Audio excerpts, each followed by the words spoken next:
Welcome back to my channel, YouTube. Listen, I got a special surprise for you today. I'm gonna give you two simple, easy recipes that you can follow. One of them is kind of an easy technique, but I think it's well worth it, especially if you're hosting a party or if you wanna serve chicken wings in a restaurant for an hors d'oeuvre without your guests getting their fingers all dirty. It's a really simple technique. They're called chicken wing lollipops. And basically, pretend I'm a chicken, this is the drumette, this is the wing, okay? We're gonna cut the wing tip off, and then what we're gonna do is remove one bone from here, and we are gonna make it a lollipop. I used to do this at a restaurant in Las Vegas called Spago, and it was really great because we could serve this as a canapé, and people could stand there with their wine, and they could eat a lollipop, and their hands wouldn't get all dirty. So I'm gonna show you that technique today, and then also we are gonna make our own hot sauce. Now, I like fermenting the hot sauce, but I'm gonna show you a quick and easy, simple way that you can do it and eat it right away, even though I highly suggest letting it ferment for 24 hours before you blend it. Without further ado, let's get into the video.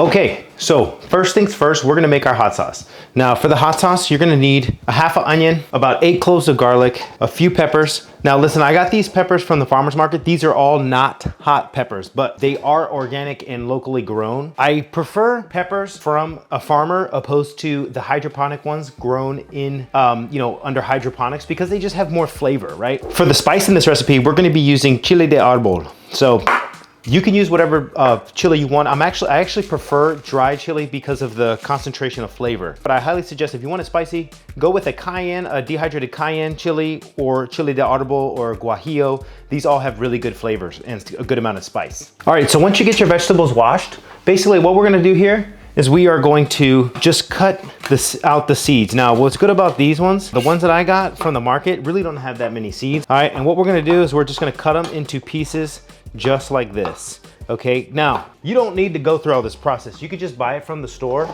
and not worry about it at all. But I really think once you make your own hot sauce, it's a game changer. And as you can see, I'm not being too frilly with these. You can cut them however you want. Just make sure there's no seeds and no dirt. You don't want to contaminate your hot sauce. So make sure you clean them really well, especially if you get it from the farmer's market. All right, perfect. And then also what I like to do is make sure that you have clean containers to go in. Make sure your hands are clean, because whenever you lacto ferment something, what a lot of people mess up is they introduce bad bacteria to their ferment. And that's what you want to avoid.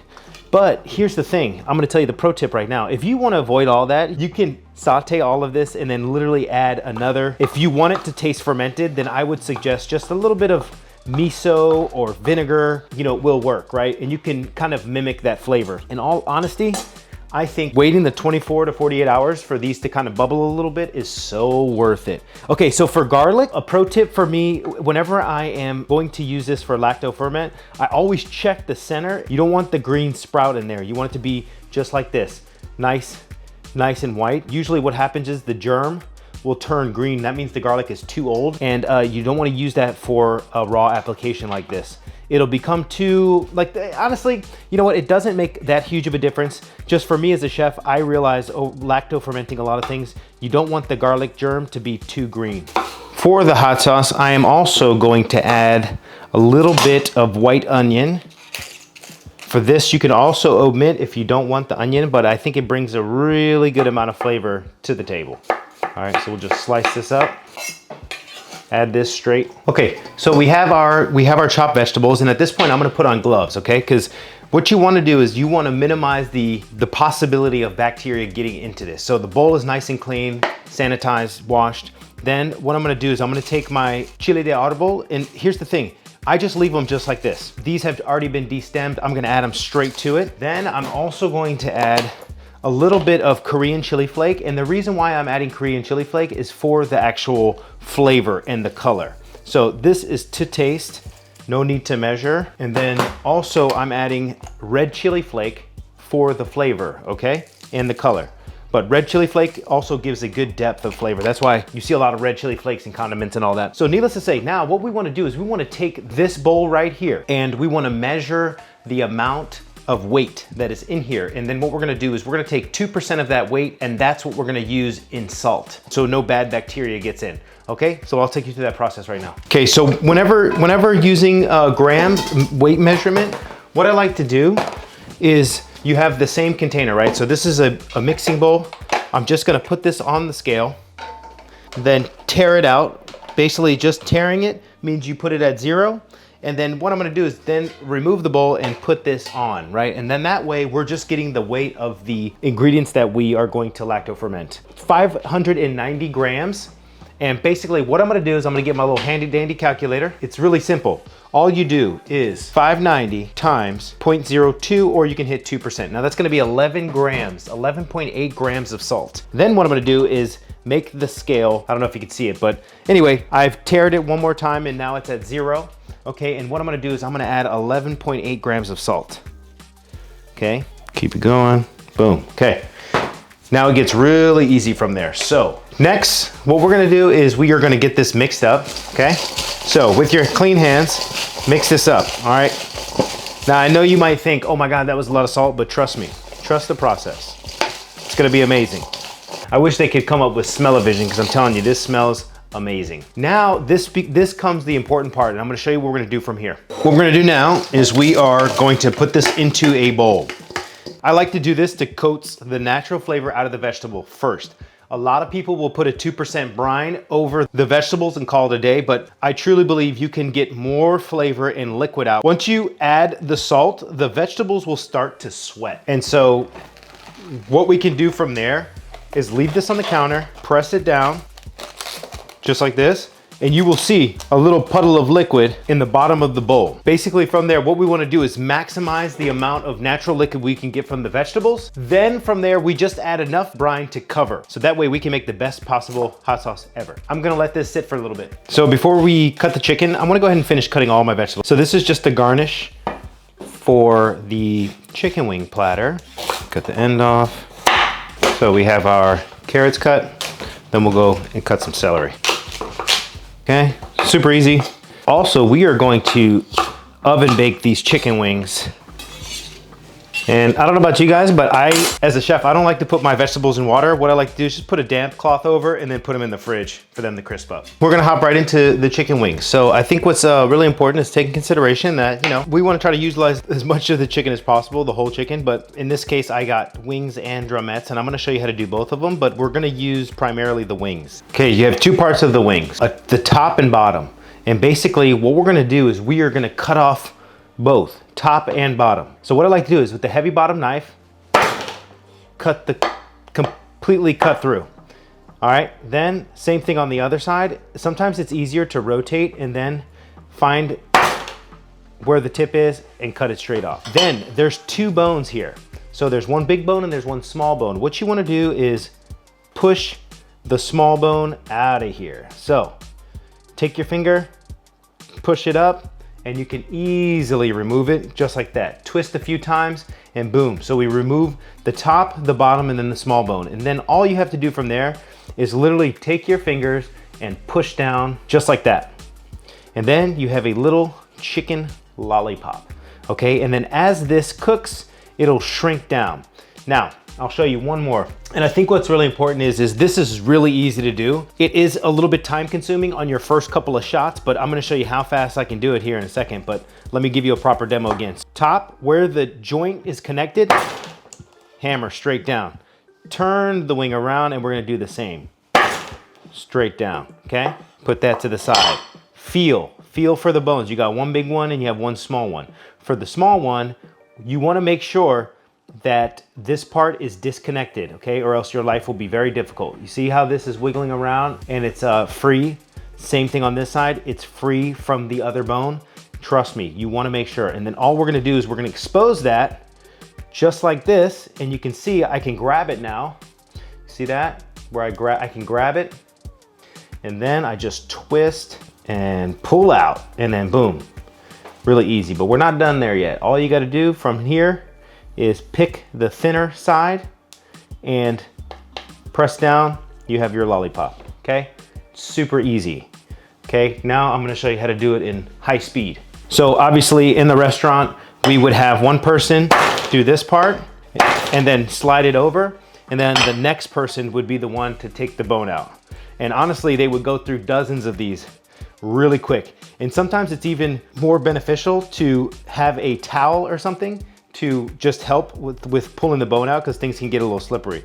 But look, that easy. By the time I was finished with my sentence, I was already done. It can be done super fast.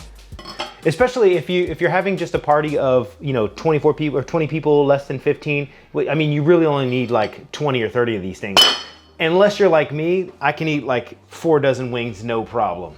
So anyway, let's get into the Drumette now. Drumette, the same thing. So I'm actually gonna switch knives for this application.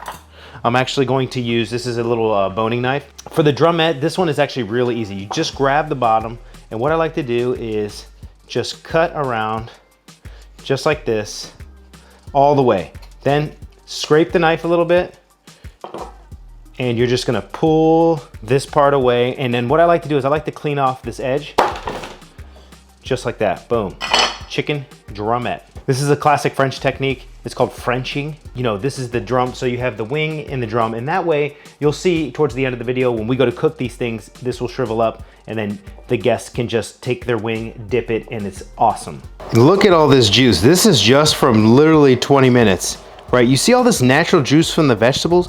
This is what we want. If you just add a water brine right directly to the vegetables, you will still end up with the same result, but this one I will argue that it's much more flavorful, right?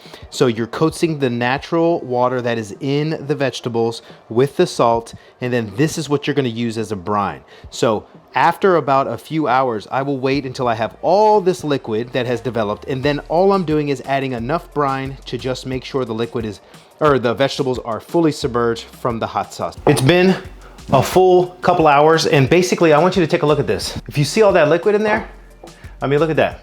It's almost enough, but just not enough of the vegetable liquid to give me a good night's rest tonight, right? We don't want to leave it fermenting like this. You want it to be fully submerged. So what I have here is a little bit 2% brine. Now, what that is basically if you have 500 grams of water, that's gonna be 10% of salt. We're gonna take this amount of water and we are going to pour over just to cover, okay? Just to cover. This is very important. So I'm gonna mix this up a little bit and make sure, use a glove. Don't introduce any unwanted bacteria into this mix, okay? It'll mess it up. What you wanna do, cover it, and then I'm pushing down a little bit because I know that I'm gonna need just a touch more water. The brine. And then from here, we're gonna take a little plastic wrap, and we want to make sure that this is fully submerged. So what I like to do is just really get in there with the plastic wrap, make sure it is touching. You see? It's perfect, okay. So I know everything is submerged, okay? And then what we're gonna do is we're gonna take it an extra step. Take a bowl that is a few sizes too smaller and just cover it, just like this. So you just have a little bit of the weight, and then the tension from the plastic will keep the inside submerged under. That's the most important part. You could also do like 2 stainless steel bowls. You could also do, you know, something to press it, you know, rice, sand, whatever you want. This is my preferred method because I'm filming, so it makes it easier for you to see the ingredients when the things are glass. But just so you know, in a real kitchen, I do not use glass at all, but I do it for the YouTubes. Anyway, we're gonna let this sit room temperature for at least 24 hours. We're gonna monitor it and make sure nothing bad is happening, and I'll see you back tomorrow. Okay, so once you have all your wings ready and your drumettes, basically what we're gonna do from here is what I like to call a dry brine. So a dry brine is when you just take a little bit of salt, season your chicken wings. Now, listen, I'm making like a buffalo style chicken wing, but you can add whatever seasoning you want. I'm just doing this method because this is how you get the skin dry and also add flavor to the chicken. We're gonna hit it with a little bit of salt and then put these in the fridge for about 10 to 20 minutes. Okay, after that, you could deep fry these, but I'm trying to fit back in my skinny jeans.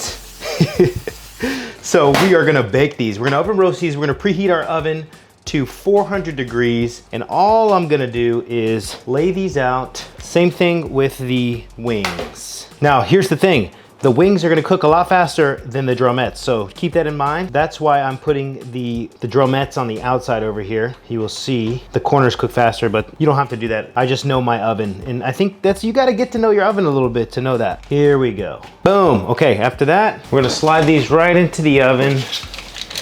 Boom. Now, I think what's important to note is that, listen, usually I would deep fry them and I would season them a little bit more, but here's the thing, I'm on a shredding diet right now, so this is gonna be very clean, okay? Keep that in mind. If I were to oven roast them and I wasn't on a diet, I would toss them in oil because oil helps transfer the heat, in turn making them more crispy. You could also put a little baking powder on the outside. This really helps crisp them up as well. You know, this is gonna be for me and my family meal prep, so I wanted to make it really easy. Okay, we're getting to the home stretch here with the hot sauce. Now, here's a pro tip. Don't use all the brining liquid, but you want to save the liquid because you can use it later on. But what I'm doing is I'm adding all the vegetables to the blender, and then I'm just gonna add just enough liquid where I can puree it smooth. Okay, so this is key because you want to puree it for a good 1.5 to 2 minutes. Okay, you really want to use a high speed blender. I use Vitamix. It's not sponsored, but I live and die by my Vitamix blender. It's just such a workhorse. So really important from this step. Now we are going to strain it through a chinois. Also completely optional, but I highly recommend it so that way you get a nice clean texture when you're going to eat the hot sauce. Beautiful hot sauce. Peep the consistency. To season, we're gonna use a little bit of apple cider vinegar. Okay, a little bit of salt. Okay, you could also use rice wine vinegar, but I like apple cider because of the sweetness. A little touch of sugar to balance everything out. Completely optional, but I am not using any butter to coat the wings, so I need the consistency to be a little bit thicker. So what I'm gonna add is a small percentage of xanthan gum. Basically, for a regular hot sauce, you would add butter to the finished product, and then it would make it thick. But because I'm on a low-fat diet, basically what I did was I added a little xanthan gum, and that's what gives it this consistency, the back of the spoon consistency, where it's nice and thick. Also, one more thing, we're gonna add a little bit of liquid aminos to bump up the savoriness here. Just a little bit. You don't want to add too much. Then what we're going to do is let this sit in the fridge for about 20 minutes. Now I'm going to transfer the thickened hot sauce to a bowl where I can dip the chicken wings individually. Now, if I was in a restaurant, I'd be wearing gloves. Remember, ready-to-eat foods, you always wear gloves, people, okay? But as a chef, this was always a great way to serve canapes or hors d'oeuvres in the restaurant because the guest doesn't get their fingertips dirty, so they can enjoy their glass of wine or champagne while they're standing. And if you notice here, in the next clip, I'm going to show you how to do that. So you dip it in said sauce, and then boom. Listen, you don't get your fingertips dirty, you also don't get any cartilage, so it's a double whammy. But hey, listen, if you like this video, make sure you smash that thumbs up button. If you got value from it, make sure you subscribe. More videos to come. See you next week.